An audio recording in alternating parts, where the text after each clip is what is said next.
हम दोस्तों और व्यूवर्स, कैसे हैं आप लोग। जैसा कि आप लोग जानते हैं कि मैं यूट्यूब और फेसबुक के लिए वीडियोस बनाता हूं और शेयर करता हूं। आज के टॉपिक पर जाने से पहले आप लोगों से गुजारिश करता हूं कि अगर आपको मेरी वीडियोस पसंद आती हैं तो मेहरबानी करके लाइक ज़रूर कीजिए और नीचे सब्सक्राइब ज़रूर कीजिए। इससे आप बआसानी मेरी हर नई क्लिप्स से वाकिफ़ हो सकेंगे और बज़रिए नोटिफिकेशन आपके ईमेल में मेरी हर बार न्यूएस्ट वीडियो पहुंच जाएंगी। आज मैं आपको ये बताऊंगा कि आप फैमिली स्पॉन्सरशिप प्रोग्राम के ज़रिए किस तरह वीज़ा हासिल कर सकते हैं और इसका क्या तरीक़ाकार है। तो दोस्तों और व्यूवर्स, सबसे पहले मैं आपको इस वीज़े के कंटेंट्स बता दूं। Overview, fees, medical examination, sponsorship agreement. सबसे पहले मैं आपको इस प्रोग्राम का ओवरव्यू बताता हूँ। वेल फ्रेंड्स, फैमिली रीयूनिफिकेशन हमेशा से एक बहुत अहम और ज़रूरी सतून होता है कैनेडियन इमिग्रेशन सिस्टम का।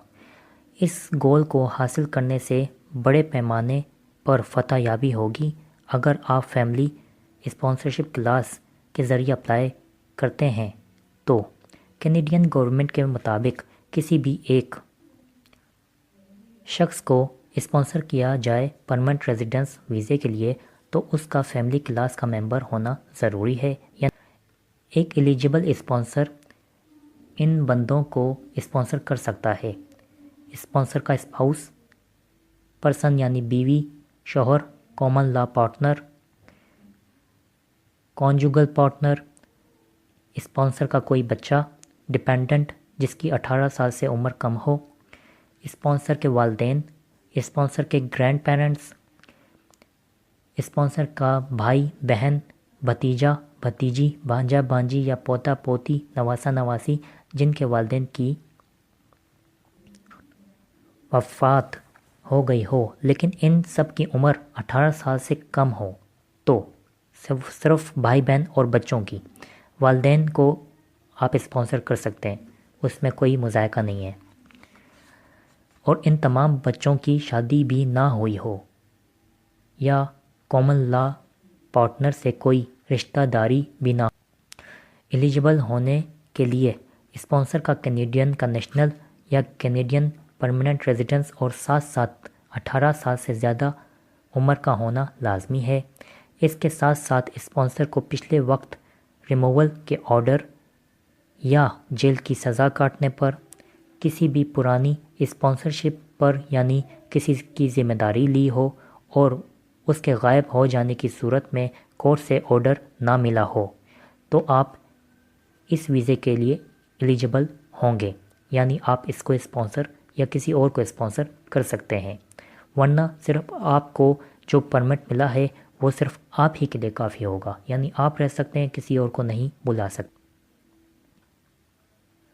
अगर स्पॉन्सर से कोई जुर्म सरजद हुआ है तो वो एलिजिबल नहीं है। और एक ख़ास बात, अगर आप किसी को स्पॉन्सर करना चाहते हैं तो स्पॉन्सर का कनाडा में मौजूद होना ज़रूरी है केस की पुख्तगी के लिए।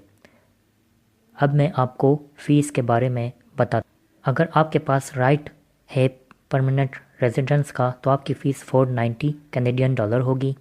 अगर आप प्रिंसिपल एप्लीकेंट हैं तो $475 कैनेडियन डॉलर होगी। अगर आप प्रिंसिपल एप्लीकेंट हैं लेकिन आपकी उम्र 22 साल से कम है लेकिन आप स्पॉन्सर के स्पाउस यानी बीवी या शौहर के तौर पर नहीं बल्कि स्पॉन्सर के बच्चे के तौर पर या लेपालक के तौर पर या यतीम भाई बहन, नेफ्यू और नीसीज़ के तौर पर हैं तो पर head 75 Canadian dollar fees charge होगी। अगर आपकी उम्र 22 साल से कम है या ज़्यादा है लेकिन आप स्पॉन्सर की बीवी या शौहर के तौर पर आना चाहते हैं तो पर head 550 Canadian dollar fees charge होगी, लेकिन प्रिंसिपल एप्लीकेंट के तौर पर। फिफ्थ पॉइंट है, अगर आप फैमिली मेंबर हैं प्रिंसिपल एप्लीकेंट के लेकिन आपकी उम्र 22 साल से कम है और स्पॉन्सर की बीवी या शौहर की हैसियत से नहीं बल्कि ख़ुद अप्लाई करते हैं तो पर head 150 Canadian dollar fees charge होगी। اب میں آپ کو میڈیکل ایگزامینیشن کے بارے میں بتاتا ہوں۔ جس ٹائم آپ فارم بھرنے جائیں گے اس وقت آپ نے میڈیکل ایگزامینیشن کروانا ہے، اپنا بھی اور جو بندہ جس کو آپ اسپانسر کر رہے ہیں اس کا بھی۔